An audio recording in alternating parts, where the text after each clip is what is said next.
اگر آپ اس پہ غور کریں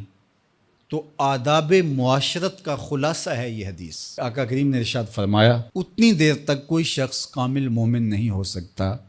جب تک وہ اپنے مومن بھائی کے لیے وہ پسند نہ کرے جو اپنے لیے پسند کرتا ہے۔ ایک اچھا معاشرہ تشکیل دینے کے لیے آپ کو کوئی رہنما اصول چاہیے گا تو اس سے بہتر آپ کو کوئی اصول نہیں ملے گا۔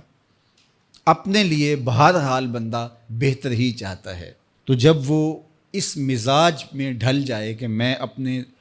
مومن بھائی کے لیے، اپنے معاشرے کے دوسرے افراد کے لیے بھی وہی چاہوں گا، تو پھر مجھے بتاؤ کہ معاشرے کے اندر پھیلتی ہوئی روحانی بیماریاں،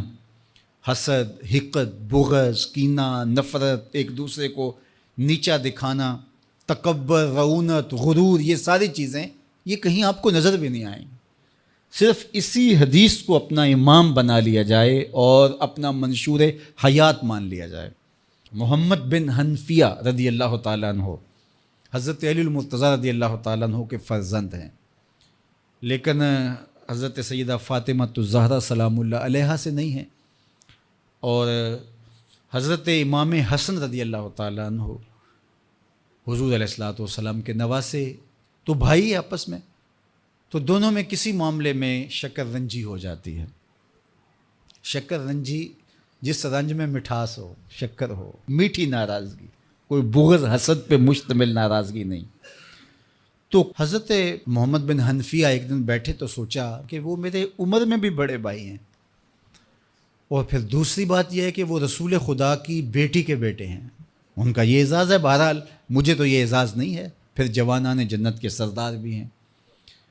تو میں ان سے ناراض ہوں، وہ میرے سے ناراض ہیں، تو بات بھی کوئی اتنی خاص نہیں، تو اب دن بھی 3 گزر رہے ہیں، چلو میں ان کو راضی کر لیتا ہوں۔ تو گھر سے نکلے ان کو راضی کرنے کے لیے، تو واپس آ گئے راستے سے، کاغذ لیا اور اس کے اوپر اپنے بھائی کے نام مکتوب لکھا کہ میں آپ کو راضی کرنے کے لیے گھر سے نکلا تھا، لیکن راستے میں مجھے حضور علیہ السلام کا فرمان یاد آیا کہ جب 2 مومن بھائی آپس میں کسی معاملے میں الجھ جائیں، ناراض ہو جائیں، تو جو صلح میں پہل کرے گا وہ جنت میں بھی پہلے جائے گا۔ تو میں تو یہ گوارا نہیں کرتا کہ آپ سے پہلے جاؤں، تو میں ناراض ہوں، آپ آئیں اور مجھے منائیں۔ تو حضرت امام حسن نے خط پڑھا اور مسکرانے لگے، اور آپ تیزی کے ساتھ تشریف لائے اور اپنے بھائی کو کہا اچھا مان جاؤ پھر، تو وہ مننے کے لیے تو پہلے ہی تیار تھے نا۔ تو جب آپ اپنے مومن بھائی کے لیے وہ پسند کریں گے جو اپنے لیے پسند کرتے ہیں، تو پھر زندگی گزارنے کا مزہ آنے لگے گا۔ نفس روکتا ہے یہ چیز میرے پاس ہے اس کے پاس نہ ہو، یہ اعزاز میرے پاس ہے اس کے پاس نہ ہو، اور اس کی ایک اپنی لذت ہے اور وہ مادی لذت ہے، اور ایک ہے باطن کی، روح کی لذت۔ تو روح کی لذت نفس کی لذت سے کہیں زیادہ اور کہیں دیر پا اور کہیں مختلف ہے۔ اس لیے جب آپ قربانی دیتے ہیں، ایثار کرتے ہیں یا کسی کو ترجیح دیتے ہیں، تو اس کی جو روحانی لذت ہے، آپ کو بھوک لگی ہوئی ہے، تو آپ کو ایک روٹی مل گئی ہے، تو آپ کو ایک ایسا شخص نظر آیا جو آپ سے بھی زیادہ بھوکا ہے،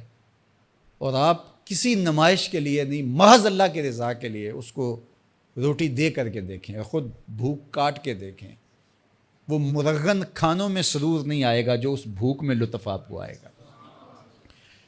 تو حضور علیہ السلام کا یہ فرمان اپنے عمل کا حصہ بنا لیں، اور اپنے بھائیوں سے، جو خونی رشتے سے جڑے ہوئے بھائی ہیں، وہاں سے شروع ہو کر کے پورے معاشرے کے اندر اس کا عملی نفاذ کریں۔ آپ کو اتنا سرور آئے گا اور باطن میں اتنا نور آئے گا، اور اس قدر معاشرے میں خوبصورتی کی بنیاد پڑے گی۔ اور اگر ہم آج اس حدیث کو اپنے لیے خضر راہ بنا لیں تو یہ اس پہ عمل کرنا کوئی مشکل نہیں ہے۔ یہ آپ ابھی سے جب اٹھیں گے تو اپنے ساتھ والے کو ترجیح دے دیں گے کہ پہلے یہ گزر جائے، تو ابھی سے شروع ہو جائے گا یہ کام۔ تو یہ آپ گھر میں اپنے بچوں کے ساتھ، اپنی بیوی کے ساتھ، روزمرہ کی زندگی میں جہاں ملازمت کر رہے ہیں، کاروبار کر رہے ہیں، جن دوستوں کے ساتھ کھیل رہے ہیں حتیٰ کہ،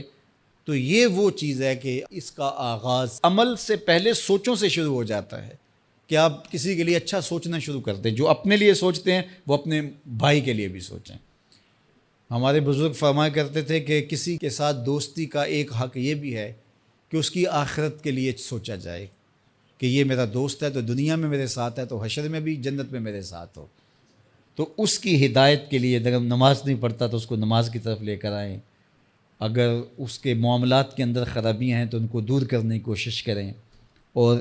اس کو آہستہ آہستہ اچھائی کا خوگر بنا لیں.